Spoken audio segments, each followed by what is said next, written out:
activist. He's a musician. He's a living legend. Listen to Killer Mike.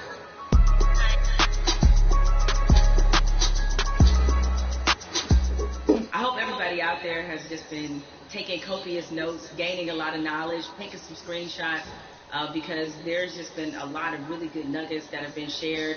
Hope you're inviting all your friends in and really having the kind of conversation in this country I certainly have not seen in my lifetime. And I'm curious to hear the thoughts of my guest right now, Killer Mike. You know, Mike, we've been at this moment many times in our country where sorry about the blur, guys. About this issue in particular. We've seen these videos before, but right now it feels like the world is just changing right before our very eyes. I can kind of imagine how some of our, you know, our elders felt during the civil rights movement, to see the world just changing right before our eyes. So you're there in Atlanta, where certainly there was a recent incident with Barb Brooks. We've been absorbing I hate these guys are just throwing all this stuff in the street. So how are you kind of handling all of this emotionally right now? Man, as an American, it's hard because it's just it's a growing pain. You know what I mean? We know that our country is progressing. We know that on the other side of that progression, that we all are going to be better. I think our community and people who are essentially descendants of the cornerstone of this nation. And the cornerstone of this nation is the Constitution is important, the Founding Fathers is important, but free labor allowed all that to stand.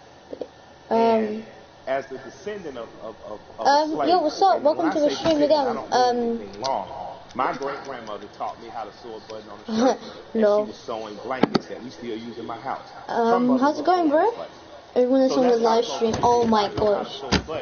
Because the slave taught her child, and that child taught me to. That's how close. So I think that I'm excited that progress is happening. But I know on the other side of that progression. Wait 1 minute, I was going to unmute. Floyd, brother. Can you stop, please? I'm live streaming. Can you stop? And we are long been martyrs for the progression of this country. And I hope that as we enter into another martyr, another black what's up, Joey? They love big F words. I'm not sure, but if you could subscribe, that'd be really great. I hope that coming out of this, the young people that are in the streets, organize, continue to organize in the time of peace, like they are in the time of war, because they're organizing effectively. They're causing systemic change in the immediate and not some protracted campaign. Straight from my school, sir. And I support that. And plot, plan, strategize, organize, and mobilize. Oh, dude, I'll add you. After this, I'll add you. Just stay in the stream and I'll add you. And I appreciate it. And I don't mean I mean, these kids are if you could, it'd be really nice if you could subscribe. They love big I'm so sorry. I am so sorry about that, everyone. Yeah, it's been a lot of impressive moments. I mean, you mentioned about how the young people, they're so organized. Because I think about the progression from, say, Ferguson to now. Yeah, that's fine, but just I can play videos, but can you just subscribe to my channel and then most about what you're seeing right now? What has impressed me, that in '92 we rioted in Atlanta. There were riots in other cities. There were riots. Thank you for the But song. there was such a stronghold on information. Shout out to Chris. They love big bird guy and Joey. What's impressed me is the ability to use technology. We haven't gotten as efficient as Hong Kong, but it's coming. Yeah, Black Lives do matter. At a day and age where in an instant people are able to mob on a place. Can we get a hashtag Black Lives Matter? Oh, a lot of people love to stream. You're seeing in an instant what our grandparents were able to do. Like we have a house party app. Yeah, 100%. Just stay in the stream so you can tell me you're using it. People to know what are we going to do in school, what are we going to do in local school boards, what are we going to do with city council. Our grandparents used to have to do that in the basement. Now you're able to do it over your phone and organize effectively and immediately. So I'm impressed by the level of organization I've seen. Because when I was an organizer at 15, 16 years old, we'd have to hashtag Black Lives Matter. Respect. Thank you. That might be 3 hours or even 30 minutes, but you're constantly there. These kids are able to do. If you want to know my username, my epic is awesome all in lowercase. PS4 is L_reference. Organizing like Mayweather. they never not trained. This is so. I'm so sorry, everyone. Yeah. I just got you dropped the mention of the house party app.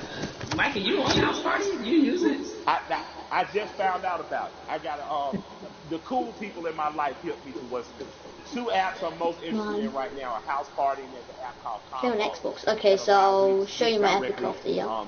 Back and forth with people that's a lot it's awesome million. So AWSOMEMILLION. But all in lowercase and no spaces. Where activism was on this issue in particular. Thank you for staying in the stream with me. And looking at it now, it is, while, there was definitely a lot of positives that came out of Ferguson, particularly the Black Lives Matter movement. Seeing the level and the difference. Dude, so about, if you wanted to gift you, about that, I don't have to reveal and they've applied them now. So I'm going to try and Overwatch soon. And yeah, I'm going to try gift you soon, yeah? Especially all my friends, because I have a plan and everything. Have seemed to seize this moment. What I've seen the most beautiful about this time is kids have the ability to adjust alright, so it's lowercase a, these are all in lowercase, so A-W. Came in. Usually you would see in the 60s, black people look like me. We make no, it's fine, no worries. Get our heads split open. So it's A-W. Allies and people who truly believe in freedom, justice, and equality entered the stage. Now not only are you beating black people, you're dragging off white people. And then M-I tapestry, a unified front L-L to give us our most basic civil rights and I-O-N. That tapestry is happening again. And it's happening in a bigger and better way. It's just awesome. I was talking about no finger spaces, no capitals, all in lowercase, no finger spaces. When police were hacking people with batons, they held up the skateboards to protect them. Most kids who skateboard, my kids skateboard, most skateboard kids in the South don't look like me, right? But is that you, bro? Literally come in and save protesters beatings, and then they got really frisky and they started attacking back. And I was like, this is, although I don't want violence in the streets because those kids deserve to grow to be adults without being soldiers against the state that their parents pay taxes. Do you want to join my game? I can invite you. Alright. And in this moment, we are exercising our right to make public display of the evil that happened. If you can hear me, I'll be right back as well. Everyone, that has long promised equality, rarely given it to people who look like me. People who don't look like me defend it. You made an interesting note and observation about the skateboard crew, and I think anybody who's watching has noticed that it's not just black people who are out here protesting. No, it's not. It's a tapestry of people. It's a tapestry of people. The Amish. The Amish. Yeah. Wasn't that crazy? I didn't even know the Amish saw the news. I was thinking, who told them?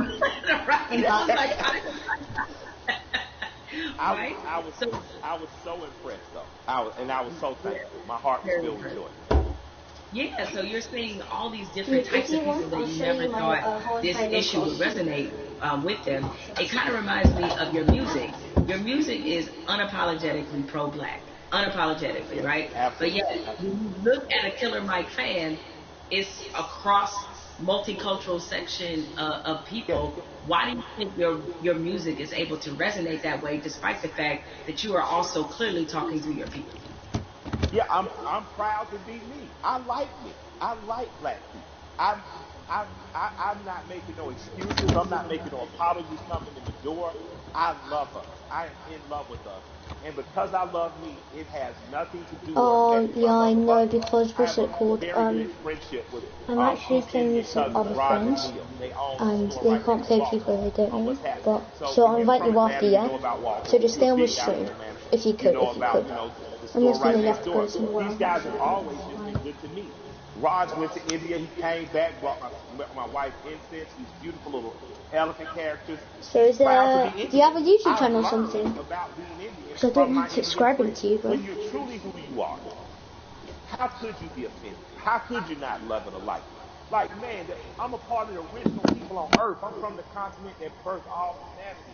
I think when you wear that proudly unapologetically and not from a place of needing someone to be below you, there's no reason. I'm sorry I'm not a really big YouTuber, I like you.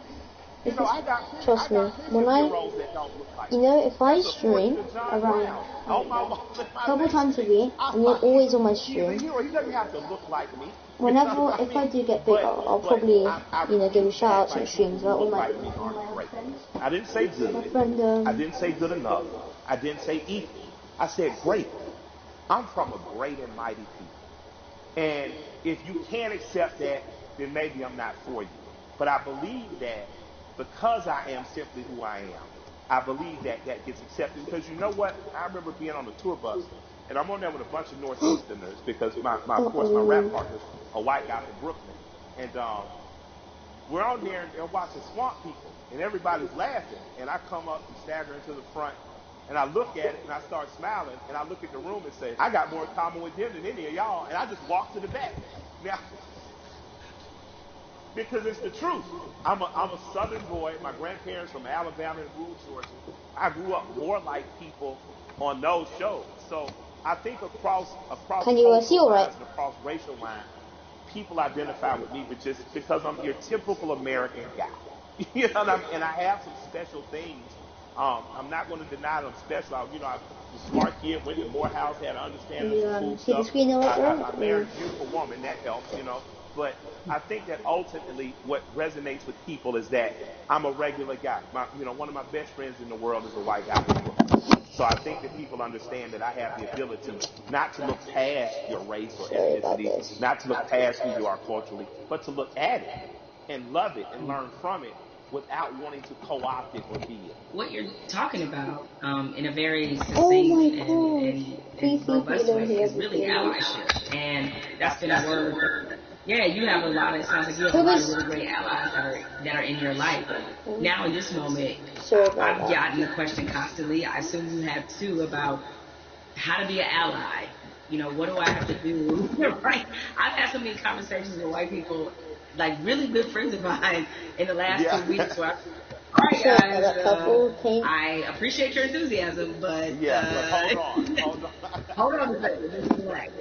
But nevertheless, that being said, is that what would you say to somebody who wants to not only be an ally but be a good ally? You want to be a good ally in this moment. White corporation, white person with the means. That's a worthy allyship. On a ground level, if you're just working hard every week, you don't know what to do. You're an electrician, you're a plumber. Grab one young man who doesn't look like you, a young woman, and teach them that trade. That's allyship. Someone else on the stream. But if you got the big money, put it towards somewhere. But on a very real and basic level. My son had an accident with a man named Keith. I bought my son a car. My son Malik, with a very pretty girl in the front seat, rear-ended this guy. Calls me. I pull up to Keith and the police officer. I said he'll allow me to handle the you still here? My insurance company, because I had just gotten in an accident, but I drive fast. My son Keith, in good faith, gave me the opportunity to do that, and me and this man became friends. I'm literally friends with this white man who told me about Atlanta pre-white flight and desegregation, who's taught me about fatherhood and the importance of presence in your child's life. That doesn't happen if we're not open for it to happen. So an allyship with white people doesn't have to be an organization of saving the world. But you do have to do what me and Keith did. You do have to, on blind faith, trust someone who doesn't look like you and allow that person to educate you. So an allyship is not just calling your black friend saying what I do. It's going to black organizations that might be local and saying what am I doing. It's calling your friend and saying, what's the next thing you're doing? And I want to hate this paint that's going on the screen. So sorry, guys. But it does mean that they say, I'm going to feed people on Skid Row. You show up. And you show up with empathy and care, and you do it. And I'm going to tell you, we need doctors in that space. We need lawyers in that space. We need legislators in that space. We need the people who are really empowered to be in that space, because there's some things that need to happen on ground level that once the grassroots people have gotten here, there needs to be money put behind these things. A lot of the problems that we have now that are erupting could have been solved in 96, 2006, 2016, and all these other years, but we chose not to because we trusted the right thing's going to happen. Right thing's not going to happen unless we make it. And after that, you have the potential to truly be brothers and sisters. You have the potential to be past the letting cultural, national, religious markers evict the fact that I know that I'm talking and I'm with a human being, and at our very core, past any physical difference, my job is to honor the soul of that other human being. So there's no need to have allies because I'm not at war. I truly have a brother and sister. There's no need to have an ally because there's no threat of war. I refuse to send any 18-year-old boy or girl off to die. And that has to be something that's much, much deeper than policy, much, much deeper than the human condition in the last 500 years. We have to get back to that. So that's my humble opinion. I don't know, where that takes white America, but I hope we stay standing up, fighting together. Mike, we've been having this great conversation, and a lot of people watching, they probably want to know, because, again, these things happen in flashes where 1 minute we're talking about this, everybody's fired up, everybody's willing to do things, and then next minute the momentum dies. So how can the people who are watching now, how can they keep this conversation, this action, this momentum going? Take this conversation, get 8 to 10 people around you, your neighbors and people who live within 10 square miles, and start to see what you can do to affect. And then connect with other people that may be in closer proximity, 30, 40, 50 miles, even another city or places that are doing it right, that are doing it right in other places. Connect with those people and just if all of us do a little, no one has to do a lot. If all of us do a little, if all of us pick a little to do, no one will have to do a lot. That's a word right there. If we all do a little bit, nobody has to do a lot. Has to do a lot, absolutely. Nobody has to do a lot. Mike, I have enjoyed this conversation like I enjoy every conversation with you. I can certainly talk to you. Yes, it is mutual. The mutual respect and love in society right here. Thank you, and more importantly, thank you for everything you do on the ground. I mean, so many people. I mean, I knew that you tell the truth the way it needs to be told, but a lot of people during this time of crisis have been exposed to you and understand that. I mean, you really are for the people. This is called We the People. This is you all day long. So thank you for all the work and all the inspiration, all the words, everything that you're adding to this conversation, and more importantly to this action. With that said, we have to say goodbye, but we don't have to get out of here just yet because I'm gonna toss this on to my brother Van Jules, who can take it from here.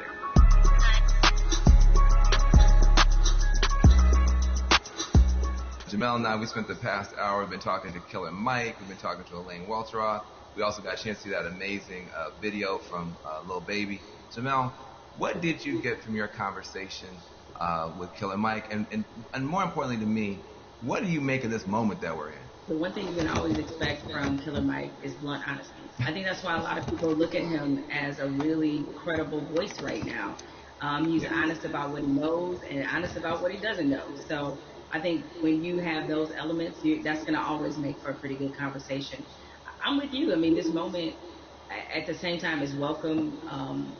It's also a little bit surreal in terms of what took us so long to get here, to make sure that we're not always starting from ground zero every time we have to have a significant conversation about race in this country.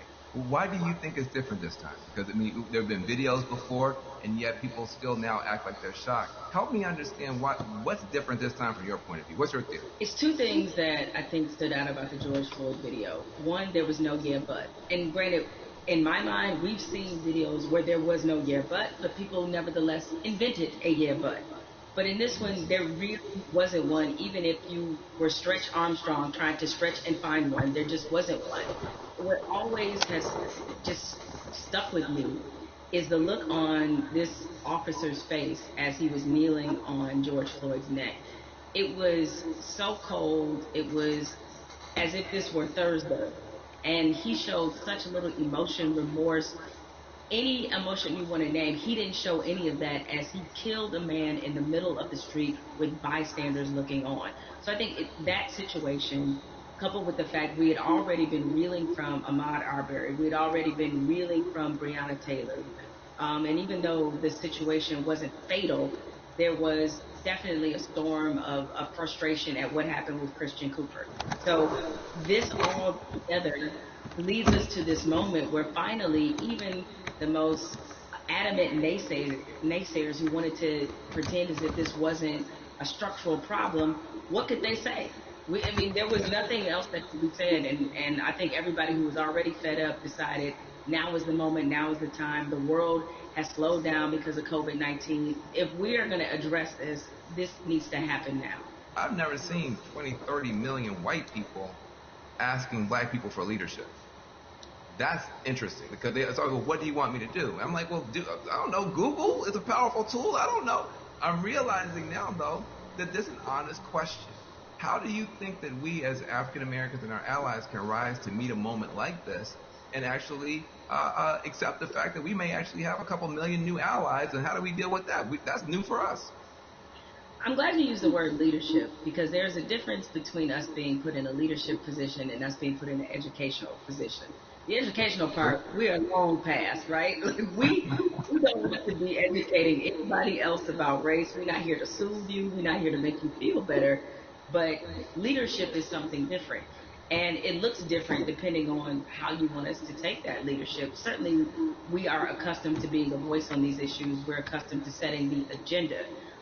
It's fine if we continue to lead in that direction. I think what we're looking for is, if this were, a relay race, we want to pass the baton, and we want you to be able to say, okay, here's what we've been feeling about this issue. Here's what needs to happen to change it. The other part of this race is that you got to be willing to run it just as hard and as fast as we are. Because if you're not, that's why we remain stuck in the flying pattern that we've been in for hundreds of years and decades as we've tried to reconcile this issue. So we have to figure out what is the most useful way of allyship. We see a lot of people throwing statements around. We see a lot of people throwing money around.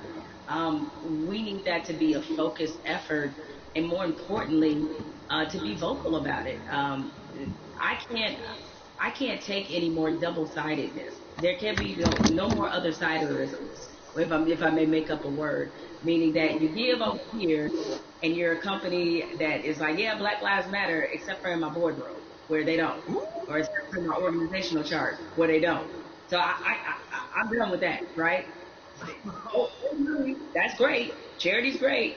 Charity doesn't change structural racism, right? What changes it is when you actively look in your building and ask, why aren't there more black people in this building, in this boardroom, in this C-suite?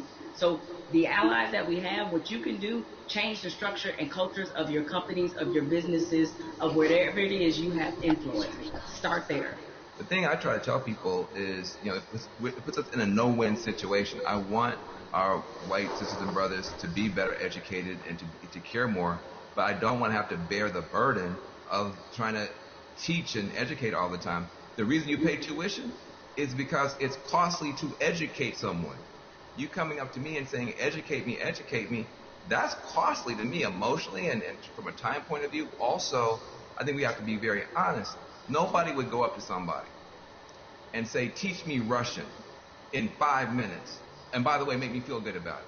But, I mean, wait, hold on a second. Like, you want me to teach you about racism, which is, the history of race in America is just as complicated as Russian. And you want me to teach you that in 5 minutes. And also, if I make you feel bad about it in any way, now I got to be your therapist too. And like you said, soothe you or whatever. That's got to stop.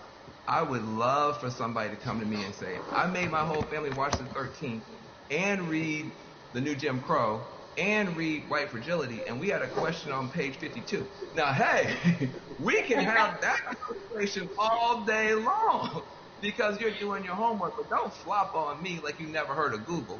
If you wanted to know about cryptocurrencies or whatever, you find that stuff out before any black person ever heard of it. So I'm sure you can educate yourself about anything you want to know.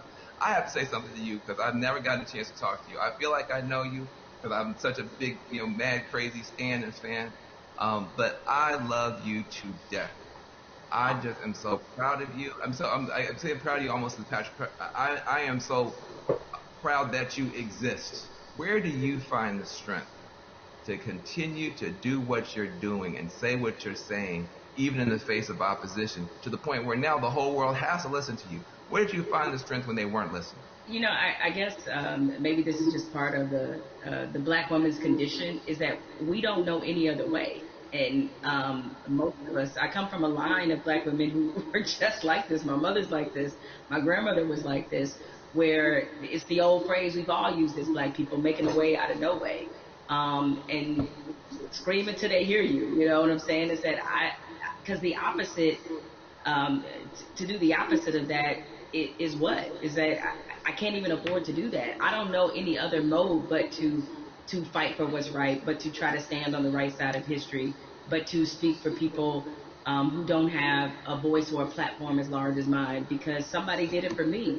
What advice do you have for people who want to have these conversations, maybe not as well spoken, not as well read as you might be, but who really are sincere and want to have a conversation? I think you have to start from a point of honesty and being real about what some of your beliefs, prejudices, biases are, where they come from, why you learned them. I think if you take anything else beyond race, as we get older, we do a whole lot of unlearning. Young folks, when you get to like your 30s, you do a whole lot of that, right? But yeah, my advice is to always start from the point of truth and honesty and self-awareness.